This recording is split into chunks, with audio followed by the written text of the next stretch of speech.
Dans cette vidéo, je vais t'expliquer pourquoi Sri Ramana Maharshi n'est pas le maître à suivre si tu veux atteindre l'illumination. Avant tout, sache que j'adore Sri Ramana. J'ai eu son portrait pendant longtemps sur mon bureau. Ça a été très concrètement mon tout premier maître. Il m'est apparu lors d'une méditation et il s'est présenté à moi en tant que maître. Donc c'est lui qui m'a ouvert la porte du Vedanta. Et pour ça, je l'aurai toujours dans mon cœur. Malgré tout, soyons concrets, objectifs. Sri Ramana, bien qu'étant un être illuminé, ayant atteint moksha, pour reprendre les termes du Vedanta, et donc étant libéré et réalisé, il était malgré tout un piètre enseignant. Je t'explique. Tu vas me voir regarder mon écran parce que j'ai pris des notes de ce que je veux te retransmettre. Alors, donc, comme je l'ai dit, il était réalisé, illuminé. Une immense sagesse. Il était très attaché au Vedanta et aux Upanishads, qui sont les écritures sur lesquelles se repose le Vedanta, entre autres. Il avait une transmission directe puissante et une atmosphère spirituelle réelle. Il avait une puissance énorme, énergétique. Et effectivement, des choses se passaient en sa présence.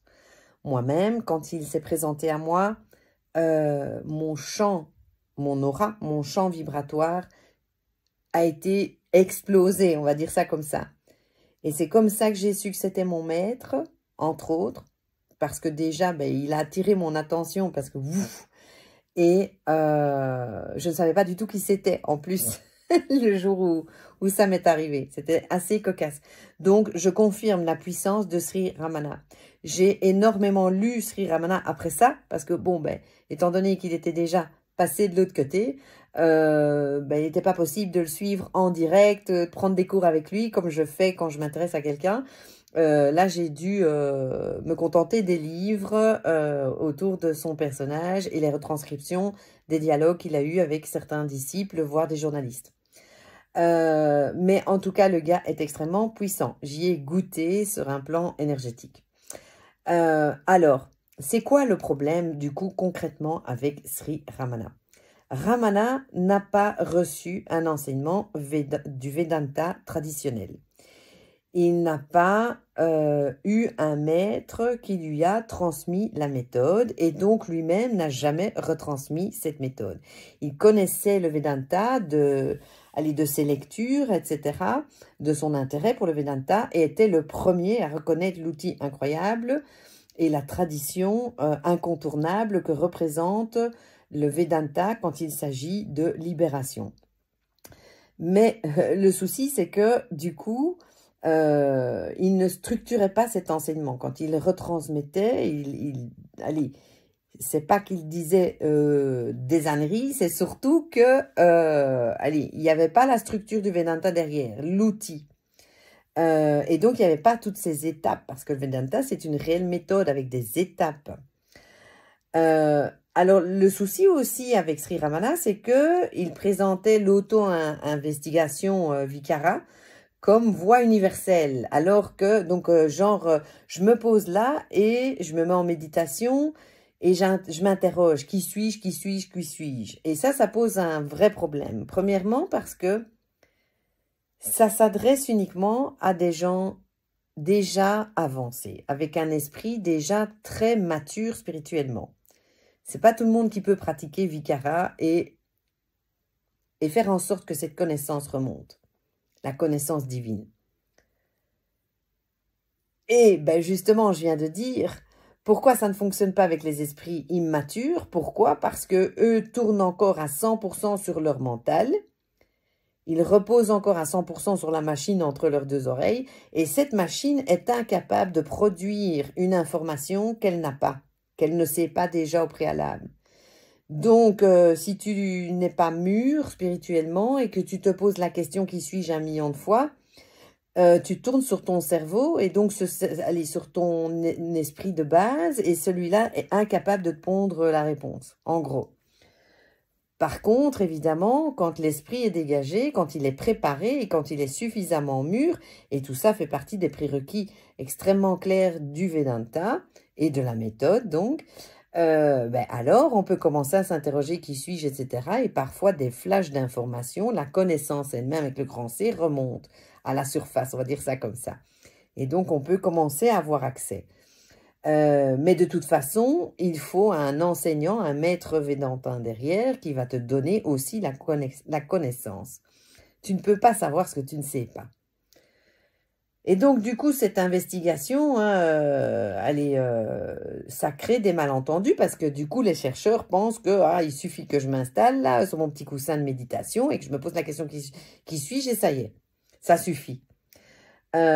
Allez, au moment où je tourne cette vidéo, il y a quoi? Il y a quelques semaines, j'ai lu en diagonale le Gospel de Ramana.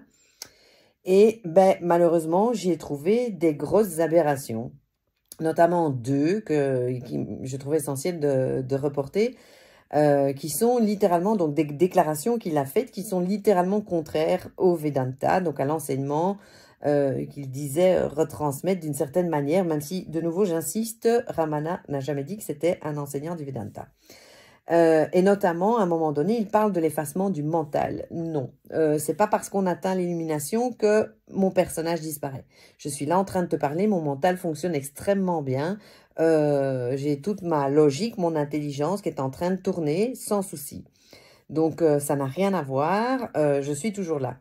Tout comme à un moment donné, il parle de la disparition du monde. Non, de nouveau, le monde ne disparaît pas. Je vis toujours les mêmes trucs, je continue à faire mes courses, à faire à manger, etc. Le monde n'a pas disparu et les tâches qui vont avec non plus, malheureusement. Donc, non, le monde ne disparaît pas. Par contre, ta vision du monde est littéralement transformée. Donc, le monde tel que tu le voyais avant, celui-là, il a disparu. Mais donc, la façon dont il présentait, ça manquait nettement de clarté. Et je suppose qu'il sous-entendait cela, mais en tout cas, comme ce n'était pas mentionné, attention, pour les esprits immatures, de nouveau, c'est du grand n'importe quoi, ça peut mener à du grand n'importe quoi. Et du coup, voilà, étant donné qu'il n'avait pas d'enseignement méthodique, ses propos ont été littéralement récupérés par le New Age et le Néo-Advaita. Donc, c'est le Vedanta dans sa version occidentalisée, qui fait plein de compromis et qui a perdu, du coup, toute la puissance de la méthode, et les néo-adventins, je ne sais pas comment les appeler, sont incapables de mener les gens à l'illumination. Tout comme Sri Ramana pouvait provoquer des moments de conscience extrêmement clairs et de connaissance extrêmement claire, mais ça se passait via l'expérimentiel de nouveau, quasiment à chaque fois. Et le problème, c'est que du coup, quand on sortait de son aura, quand on rentrait chez soi, quelques mois après, on reprenait notre bon vieux train-train, nos petites habitudes, et paf, la vie reprenait son cours, et tout notre schéma se remettait en place. Pourquoi? Parce que si tu n'as pas intégré la connaissance de ce que tu es, de cette conscience, toutes les expériences sont perdues, elles ne servent à rien. L'illumination n'est pas un état, une expérience, mais bien une connaissance.